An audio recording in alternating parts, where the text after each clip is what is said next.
She dumped me saying, "We'll always be friends, though." I smiled, said, "Absolutely," and watched her walk away. She didn't know I was walking straight into a better life. I still remember the sound her shoes made on the pavement that afternoon. Sharp, clean, final. Every click echoed through the narrow downtown street like punctuation marks to a sentence I didn't know had ended until she turned around and smiled. That soft, apologetic kind of smile people wear when they're about to make you a promise they'll never keep. "We'll always be friends, though," she said, her voice trembling at the edges. "Don't just listen. Share with your friends and subscribe to stay connected with our latest stories." I smiled back. God, I even meant it in that moment, and said, "Absolutely." Then I watched her walk away, the wind tugging at the ends of her coat, sunlight spilling across the back of her hair like a halo I wasn't meant to touch anymore. The strange thing about heartbreak is how quiet the world gets afterward. No fireworks, no thunder, just the silence of someone leaving and the weight of everything unsaid falling between you and the space they used to fill. I stood there until the street emptied. My reflection looked back at me from a coffee shop window, just a man with too many second chances gone to waste.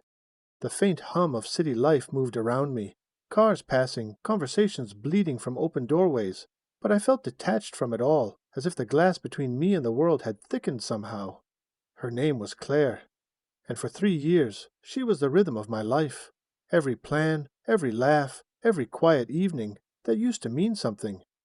We met in the most ordinary way possible, at a friend's birthday dinner, one of those dimly lit places where everyone tries too hard to look like they belong. I'd spilled wine on her napkin by accident. She'd made a joke about my coordination, and somehow that turned into hours of conversation that felt like stepping into sunlight after months of rain. But love has a way of turning ordinary beginnings into complicated endings. I didn't realize it then, but we were always slightly out of sync. She was the kind of person who needed movement, projects, travel, growth. I was more rooted, the type who found comfort in stability, in small rituals that never changed. And maybe that's why we fell apart. She saw adventure as escape, while I saw escape as running away. The last few months before she left felt like living in a house slowly flooding. You notice the water creeping in, feel it cold against your feet, but you keep pretending it'll drain itself. It never does. After she walked away that day, I didn't go home. I wandered instead, through the familiar maze of streets, past the bookstore we used to hide in on rainy afternoons, past the bridge where we once carved our initials into the railing. The engraving was still there, faded but stubbornly present. Like me. By the time I got back to my apartment, it was dark. The city lights glowed outside my window, reflecting against the half-empty wine bottle on the counter. Her mug was still on the shelf, chipped handle, pale blue ceramic. I didn't touch it, didn't move anything. I just sat down and let the silence press in, the kind of silence that hums like electricity when you're too aware of yourself. I thought about what she said. "We'll always be friends." What a strange comfort people offer when they don't know what else to say. Friendship is supposed to be a bridge, but sometimes it's just the prettiest way to describe the distance between two people who can no longer find their way back. Weeks went by. The texts stopped. The calls faded. Photos of her started appearing online, smiling beside people I didn't know, places we'd talked about going but never did. There was a version of her still out there living, while mine was frozen somewhere in the moment she said goodbye. That's when the loneliness started feeling less like sadness and more like hunger, an emptiness gnawing quietly, asking to be filled with something, anything. So I started walking. Every morning before sunrise I'd leave my apartment and just walk through the city. No destination, no purpose, just movement. The streets looked different before dawn, quiet, unjudging. It was like walking through a version of the world not meant for anyone else. Somewhere along the way, I started noticing things I hadn't before. The cracked paint on the bakery windows, the stray cat that slept under the bench, the smell of freshly baked bread bleeding into the air as the first light hit. Maybe that's where redemption starts, not with grand decisions, but with the simple act of noticing again. One morning, I found myself standing in front of a small community art center. I'd passed it dozens of times before, but never paid attention. The sign read, "Open Studio Mornings, no experience required." It felt like the universe whispering something too quiet to ignore. Inside, the place smelled like old wood and acrylic paint. A few people were scattered around, some sketching, others just sipping coffee and talking softly. There was an older man by the window, painting the same skyline that framed the street outside, his brush moving with a kind of calm that felt earned. I didn't plan to stay, I just wanted to look. But the woman at the front desk, short hair, easy smile, handed me a blank canvas and said, "First one's free." I laughed, unsure what to do with it. "Even if I have no idea what I'm doing," I asked. "That's kind of the point," she said. "Sometimes you start without knowing where it's going." There was something comforting about that. So I stayed. I painted badly, just shapes and color smudges that made no sense. But it didn't matter. For the first time in months, my hands were doing something other than holding on to what was gone. Days turned into weeks. I started showing up regularly. The people there didn't ask questions. They didn't know about Claire, or the breakup, or the version of me that had fallen apart quietly. They just treated me like someone learning something new. And maybe that's what I needed, to be a beginner again at something that didn't carry the weight of memory. I started seeing her less in everything. The bridge, the mug, the blue coat, all of it faded into the background noise of my new routines. I didn't erase her, I just stopped centering her in every frame. Then one evening, about 3 months later, I saw her again. It wasn't planned. I was at a cafe downtown, sketching something while waiting for my drink, when I heard her laugh from the next table over.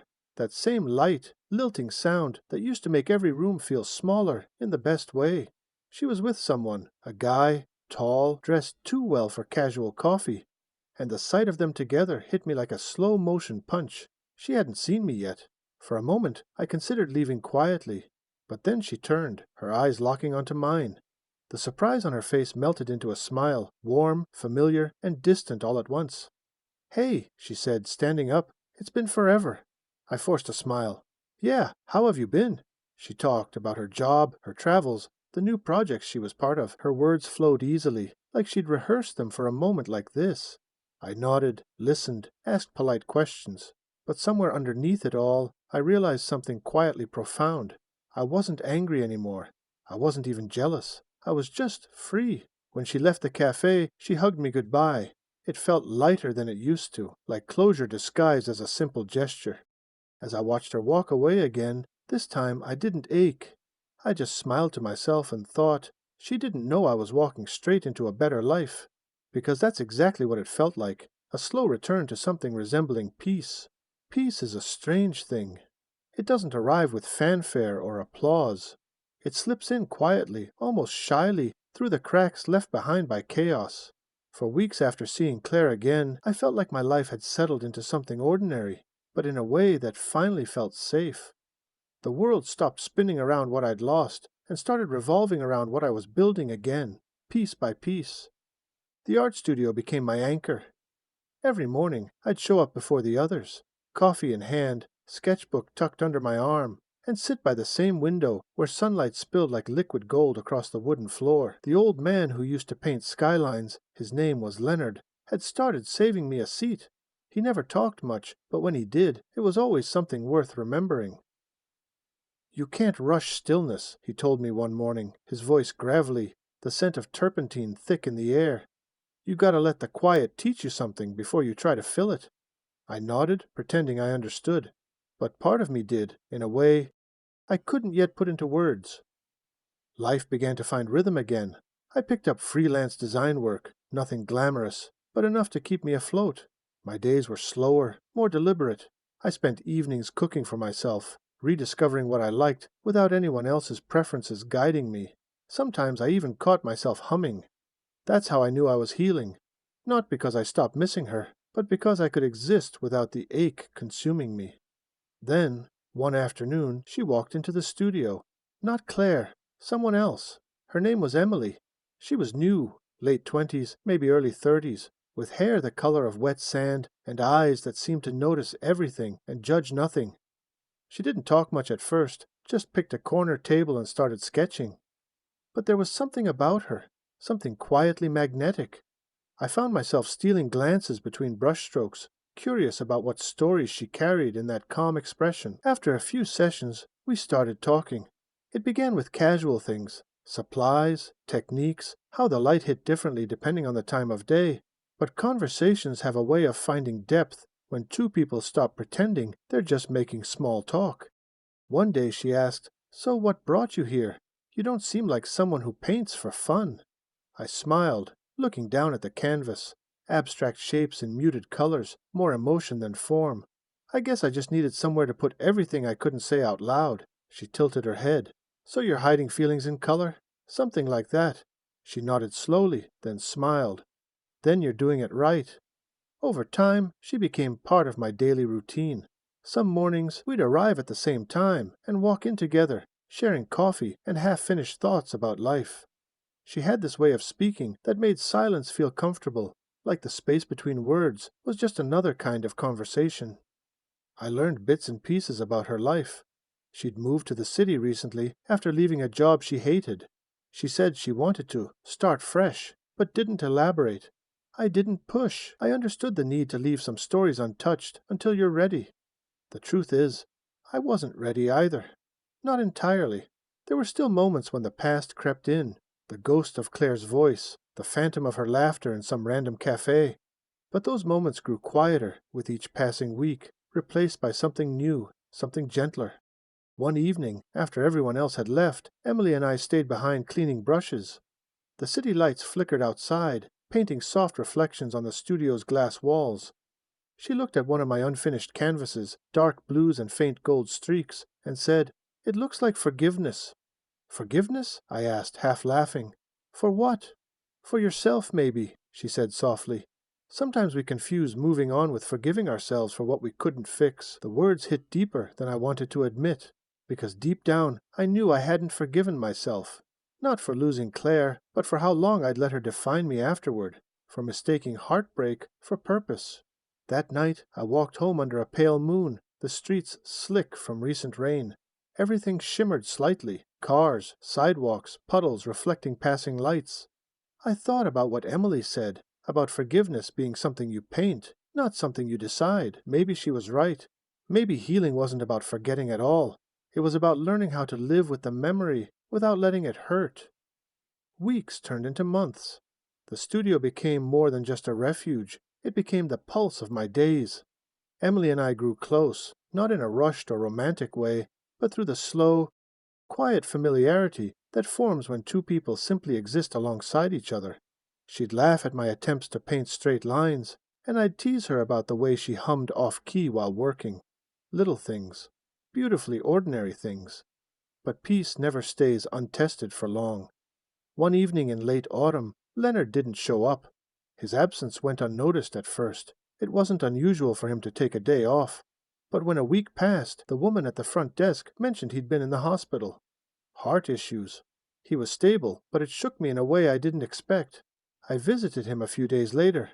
The hospital smelled like antiseptic and stale air, but Leonard's room was bright with sunlight. He smiled weakly when he saw me. "Didn't expect company," he said. "You're the reason I kept painting," I told him honestly.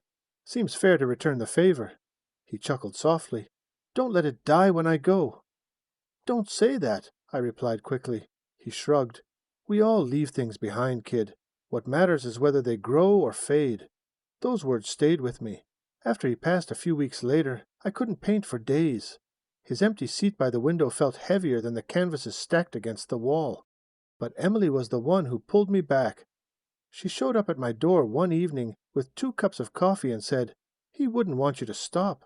So I didn't. I painted until my hands hurt, until the silence felt full again instead of hollow. That's the strange gift grief gives. It reminds you what's worth carrying forward. By winter, the studio had changed. Leonard's old easel now stood near the window, left as a kind of memorial. Emily's work had grown bolder, more confident, and mine had started telling stories even I didn't fully understand. One day, she pointed at a new piece I'd done, muted reds swirling around a pale center, and said, "This one feels like closure." "Maybe it is," I said, "or maybe it's just another beginning." She smiled. "You always say that." "Because I always believe it." That night, we stayed late again. Snow began falling outside, thick and slow, covering the streets in quiet. The studio felt timeless, suspended between the heartbeat of the city and the hush of the world beyond the glass. At some point, our hands brushed as we reached for the same brush. Neither of us pulled away. It wasn't a grand moment. No cinematic music, no fireworks, just two people sitting close, surrounded by half-dried paint and soft snowlight. But I remember thinking, maybe this is what better looks like. Not perfect, not painless, just honest. Still, I couldn't shake the feeling that something was unfinished. Not with Claire, she was gone truly, but with myself. Like there was one last door I hadn't opened, one last truth I hadn't faced. That door came knocking sooner than I expected. It was a late January morning when I got an email from Claire. Just a few words. "Hey, can we talk?"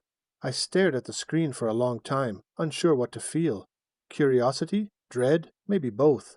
Against my better judgment, I said yes. We met at a park halfway between her apartment and mine.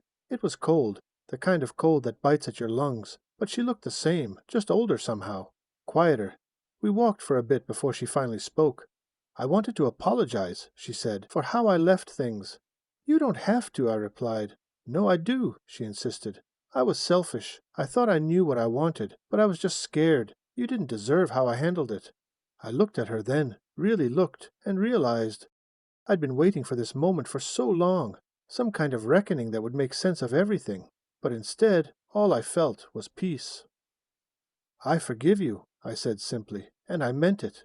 We sat on a bench, watching the breath of strangers mist in the cold air. She told me she was engaged now, to the man I'd seen at that cafe.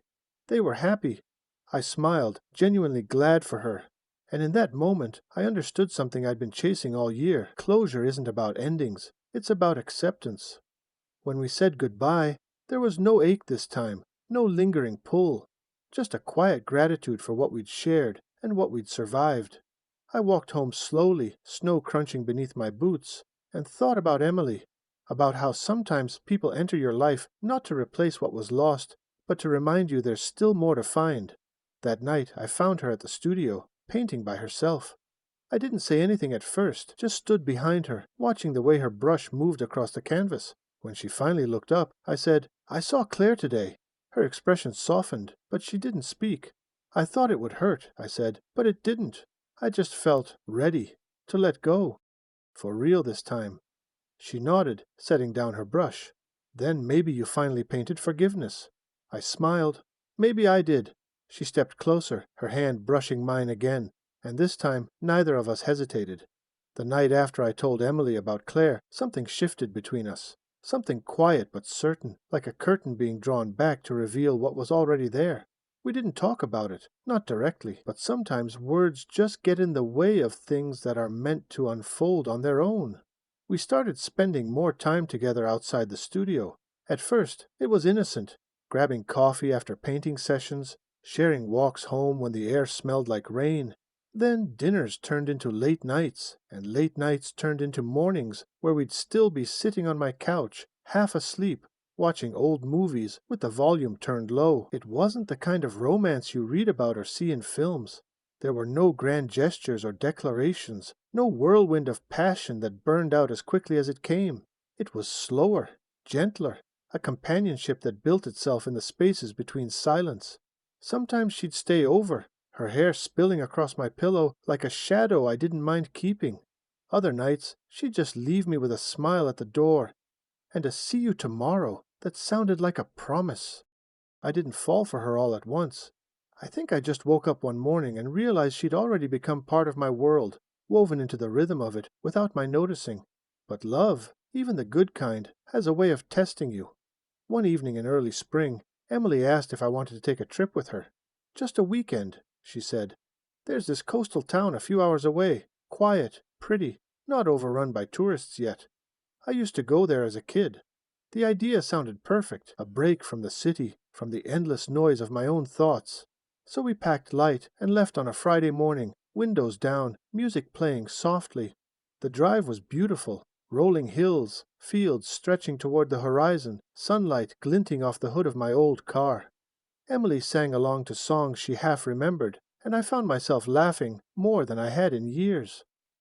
We stopped at a diner along the highway. One of those places that hadn't changed since the 70s, all chrome edges and faded menus. The waitress called everyone Han and refilled our coffee without asking. It felt oddly comforting, like stepping into a memory that didn't belong to either of us. When we reached the town, it was just as she described, small, quiet, perched against the edge of the ocean. The air smelled of salt and pine, and the streets were lined with pastel-painted houses that looked like they'd been lifted from old postcards. We stayed at a little bed and breakfast run by an elderly couple who still used actual keys for the rooms. Ours had a balcony that overlooked the water.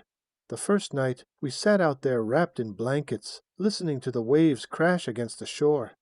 Funny, Emily said softly, her eyes fixed on the horizon, how some places can make you feel like you've been here before, even when you haven't. I nodded. Maybe we carry pieces of places we've never been. She smiled faintly at that, but her expression shifted, just a flicker of something unreadable. Then she said, "Can I tell you something?" Of course. I wasn't completely honest about why I wanted to come here. I turned toward her, unsure what to expect. Okay. She hesitated, her hands tightening around the edge of the blanket. When I said I used to come here as a kid, that part's true. But this was also where my parents used to fight the most. Every summer, they'd bring me here like it was supposed to fix everything, but it never did. I guess I just wanted to see it again as someone different, someone free. I didn't say anything for a moment. The waves below filled the silence for us. Then I reached over and took her hand. "And are you?" She looked at me. "I think I'm getting there." We sat there for a long time, letting the night fold around us. The ocean roared and receded, constant and endless, and I thought maybe this is what healing looks like. Two people learning to be honest about their ghosts without trying to exorcise them.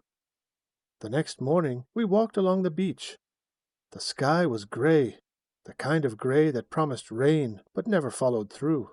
We found an old pier at the far end of the shore, half rotten, that creaking with each step. Emily leaned against the railing, her hair whipping around her face. "Do you ever think about the version of yourself that someone else remembers?" she asked suddenly. I smiled faintly. "All the time." She turned toward me. "I think about that version a lot. The one I used to be, before I left, before everything got messy. Sometimes I wonder if she'd even recognize me now. I wanted to tell her she was better now, softer in all the right ways, but something in her eyes stopped me. There was a sadness there that didn't belong to the moment, like she was remembering something she hadn't meant to share. That night, she woke up from a nightmare. I found her sitting at the edge of the bed, breathing hard, staring out at the dark water beyond the balcony. "Hey," I whispered, touching her shoulder. "It's okay. You're here." She shook her head slowly. "It felt real," she said, "like I was back there, trapped." "Back where?" Doll, she didn't answer, just turned and hugged me, her body trembling. I held her until she stopped shaking. She didn't talk about it again, and I didn't push. But something about her changed after that. Subtle, but there. On the drive home, she was quiet. I caught her staring out the window, lost in thought, her fingers drumming restlessly against her leg. When I asked if she was okay, she smiled, too quickly. "Just tired," she said. Back in the city, life went on. But she started skipping studio days. Sometimes she'd cancel plans last minute, saying work had piled up or she wasn't feeling well. I told myself not to overthink it. People get busy, life happens, but I couldn't ignore the feeling that something was slipping again. One evening, I decided to stop by her place unannounced. She lived in a small apartment a few blocks from the studio. Third floor, plants by the window, paint-stained mugs on the counter. She looked surprised to see me, almost nervous. "Hey," she said, forcing a smile. "I was just, working on something." Her living room was dimly lit, canvases stacked against the walls. One of them caught my eye, a painting in progress. It was different from her usual work, darker, more chaotic, layers of black and crimson twisting around a figure in the center, half formed, half erased. "It's intense," I said, studying it. She moved quickly, standing between me and the canvas. "It's not finished." "I didn't mean—" "I know," she said, softer now. It's personal." I nodded, backing off, but the image stuck with me long after I left. There was something haunting about it, something familiar I couldn't quite place. The next few weeks blurred together. She kept her distance, and I tried not to chase. Maybe I was afraid of what I'd find if I did, But one night she called, her voice trembling. "Can you come over?" she said. "Please." When I arrived, she was sitting on the floor, surrounded by torn canvases. Her eyes were red, her hands covered in paint. "I messed everything up," she whispered. I knelt beside her. Hey, what happened?" "I tried to make it stop," she said, voice cracking. "But it doesn't go away.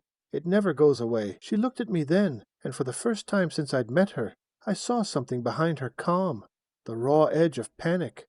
I helped her clean up, wiped her hands, stayed until she fell asleep. On the table beside her bed was a photo, faded, creased. A little girl standing on the same pier we'd visited, holding the hand of a woman whose face had been scratched out. When I left her apartment, I couldn't shake the feeling that I'd just glimpsed a piece of her she didn't want anyone to see. Over the next few days, I tried to keep things normal. I'd text her, check in, leave coffee by her door when she didn't answer. Slowly, she came back to the studio again, but her art had changed. It was sharper, filled with strange, dreamlike shapes. The kind of images that looked beautiful from afar, but unsettling up close. One afternoon, she showed me a new piece. It was of two figures standing by the ocean, one fading into the mist, the other watching, unable to reach. "It's about loss," she said quietly. "Yours or mine?" I asked gently. She smiled, but it didn't reach her eyes. "Does it matter?" I didn't realize it then, but something was unraveling inside her, and maybe inside me too. We were both trying to build peace on top of unresolved pain, and peace built on denial always cracks. A week later, she vanished. She stopped coming to the studio. Her phone went straight to voicemail. I went to her apartment, but the landlord said she'd moved out. No forwarding address. Just gone. At first, I told myself she needed space, but as days turned into weeks, worry grew into dread. I checked hospitals, called friends, nothing. It was like she'd been erased. Then, one evening, I got a letter. No return address. Just my name written in familiar handwriting. Inside was a single sheet of paper with 4 words. "You helped me remember." No explanation, no signature. I read it over and over, my heart pounding. What did she mean? Remember what? I didn't sleep that night. I sat by the window, staring out at the city lights, and realized something unsettling. For all the hours we'd spent together, for all the stories we'd shared, I barely knew who Emily really was. The next morning, I went back to the coastal town, the one she said she'd visited as a kid. I needed to see it again, to find whatever it was she'd been chasing. When I got there, the air felt colder, heavier somehow. I found the pier, weathered and splintered just like before. But near the entrance, there was a small plaque I hadn't noticed last time. It was old, tarnished by sea air, but I could still make out the engraving. In memory of Emily Harper, 1990 to 2009. My breath caught. My mind couldn't process it. I stared at the plaque, then back at the ocean stretching endlessly ahead. The name, the year, it couldn't be her. It couldn't. But as the wind whipped around me, carrying the faint sound of crashing waves, a strange calm settled over me. I remembered her words that night on the balcony. Some places make you feel like you've been here before, even when you haven't. Maybe she wasn't running from her past. Maybe she'd been trying to find her way back to it. And maybe, just maybe, I'd been talking to someone who was never really here to begin with. I stood at the edge of the pier until the sky bruised into evening, the wind cutting through my coat, and the smell of salt thick in the air. The plaque's name gleamed dully in the fading light. Emily Harper, 1990-2009. 16 years old. For a long time I couldn't move. My mind kept circling the same impossible loop. The dates didn't fit. The handwriting on the letter was hers. Alive, deliberate, the voice that had laughed beside me, the warmth of her hand, the scent of paint and coffee. How could that belong to a girl who died when I was barely out of college? I told myself there had to be another explanation. Different Emily. Common last name. Coincidence. But the world suddenly felt thinner, like one long breath away from tearing. By the time I drove back to the inn, night had settled over the town. I sat in the car with the engine idling, the headlights pooling over the gravel. I felt the urge to call someone, to anchor myself to a voice that existed in the present, but there was no one who would understand. So I turned off the ignition and let the darkness swallow the sound. Inside my room, I found her letter again, folded neatly in my wallet. "You helped me remember."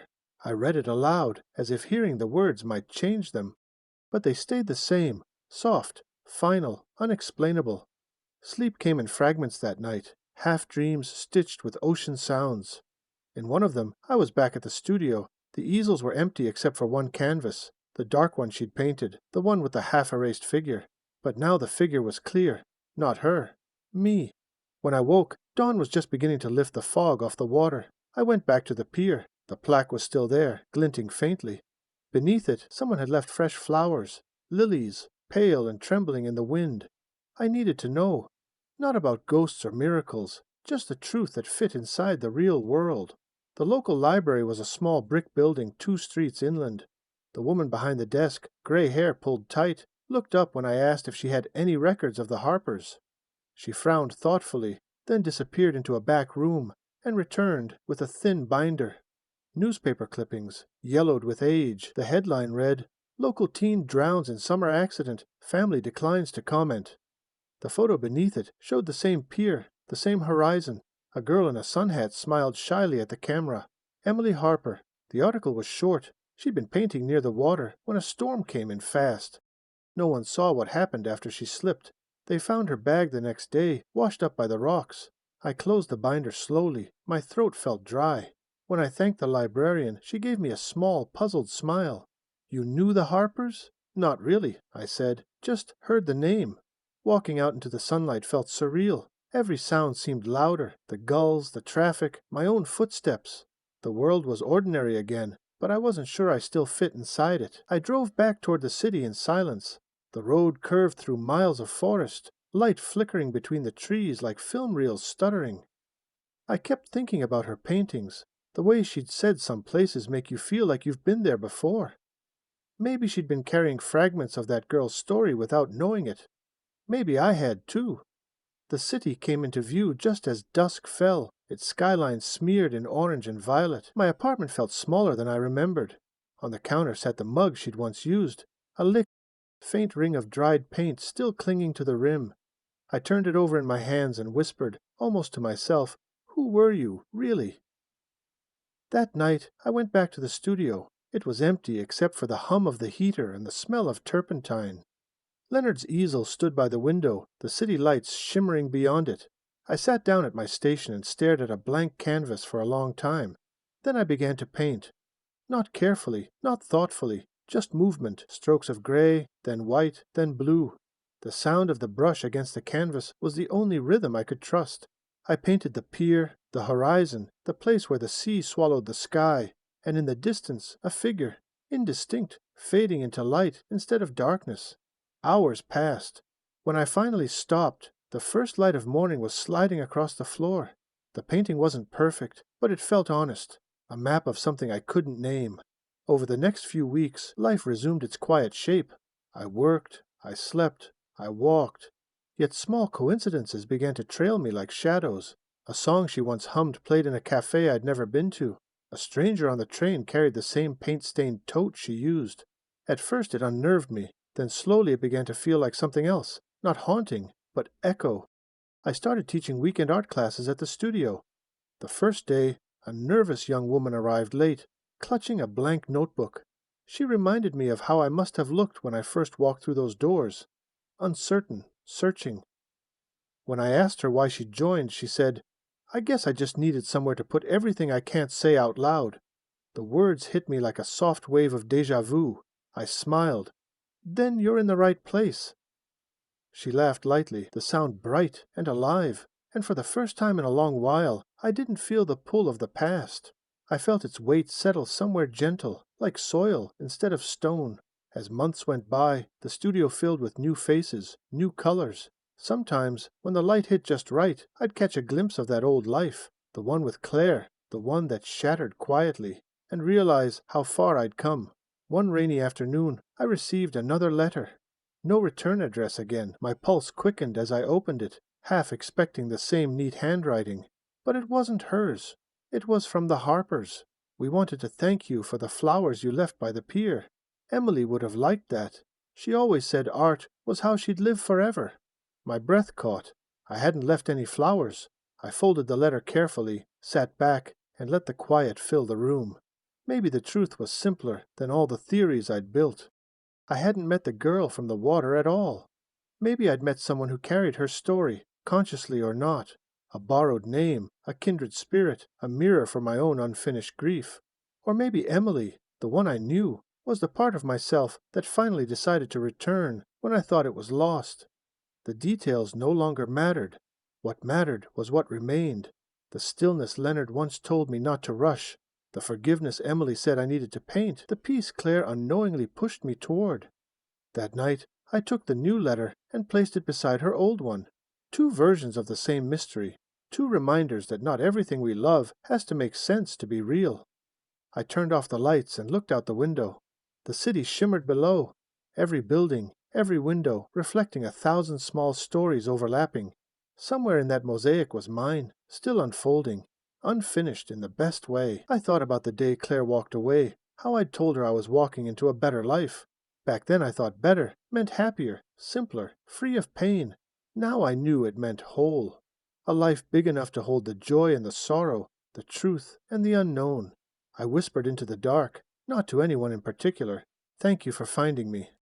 The words drifted into the air, weightless, joining the hum of the city. And for the first time in years, I felt no need for answers. Just the quiet certainty that sometimes people appear in our lives not to stay, but to remind us who we are when the noise fades. I sat down again before the canvas, picked up a brush, and began to paint. Not a face, not a place, just light. The studio was quiet that morning, the soft hum of the heater filling the empty space. Outside, the city had already begun its restless rhythm. Cars weaving through streets, people moving in their own small dramas. Inside, however, the world felt suspended, held in a gentle pause. I sat before a blank canvas, the smell of paint and turpentine clinging faintly to the air, and let my thoughts drift. Months had passed since the pier, the plaque, the letter from the Harpers. Months since I'd walked through grief, confusion, and longing, tracing the lines of other people's stories to find pieces of my own. Life had returned to its ordinary cadence, yet I carried something extraordinary within me, a quiet understanding that the past doesn't need to make sense to matter, and that sometimes people enter your life simply to help you remember who you were before you forgot how to breathe. Emily had never returned, not in the flesh, not in voice, but I realized she had been here in a more meaningful way, through art, through the fragile intersections of grief and memory, through the shadows of absence that taught me to look closer at what was truly mine. And in that lesson, I found the life I'd been walking toward all along. Not perfect, not neat, but whole. I picked up a brush and began to paint. Not faces, not landscapes, just strokes of light and shadow, swirls of color that felt alive. Each movement reminded me that creation is a kind of redemption, a way to hold the fleeting and the lost, the people who change us, and the moments that leave us forever altered. The canvas grew beneath my hands, imperfect and real, a mirror of my own journey. For the first time in years, I felt no urgency to fix or understand everything. I let the mysteries remain mysteries. Claire's absence, Emily's presence, the girl on the pier, all of it existed in layers of memory, imagination, and human longing. And it was enough. When I finally stepped back from the painting, I noticed the first light of the morning stretching across the room, touching every corner. It was soft, not blinding, the kind of light that invites reflection instead of demanding answers. I realized then that life's meaning isn't always in what happens to us, but in how we choose to carry it forward, how we allow what is gone to teach us and what is present to heal us. And so I kept painting, and I kept living, moving through the ordinary and extraordinary alike, aware that the best kind of redemption isn't about erasing the past. It's about learning to stand in it without letting it define you. I think about that often, especially on nights like this when the city hums quietly below, when the brush feels natural in my hand, and when I remember the day Claire left and the day Emily appeared, both moments threading into a story I never could have predicted. I realize now that better doesn't mean what you imagine in the immediate aftermath of heartbreak. Better is gentler, quieter, more subtle. Better is the ability to recognize beauty, even in absence, and to forgive, not only the people who leave you, but also yourself for needing them at all. I place my brush down and look out the window, the city shimmering like a mosaic of lives intersecting and diverging. Somewhere in the crowd, countless stories unfold. Some of them end abruptly, some circle back in ways that surprise us, and some simply linger quietly in memory. And I wonder, how many of us are walking toward a better life without knowing it, shaped by moments of loss, by ghosts of people who never truly belonged to us, yet who leave traces powerful enough to change us forever. So, I ask you, whoever you are listening now, reflecting in your own life, how do you carry the people who leave you, the ones who shape you quietly, invisibly?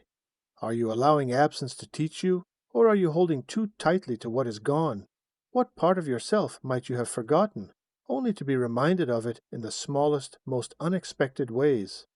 And perhaps most importantly, what would happen if you embraced your own story, the heartbreak, the healing, the mystery, as a canvas waiting for your own brushstrokes? Because in the end, the better life isn't always the one we dream of. It's the one we quietly create, one deliberate step, one remembered moment, and one forgiven absence at a time.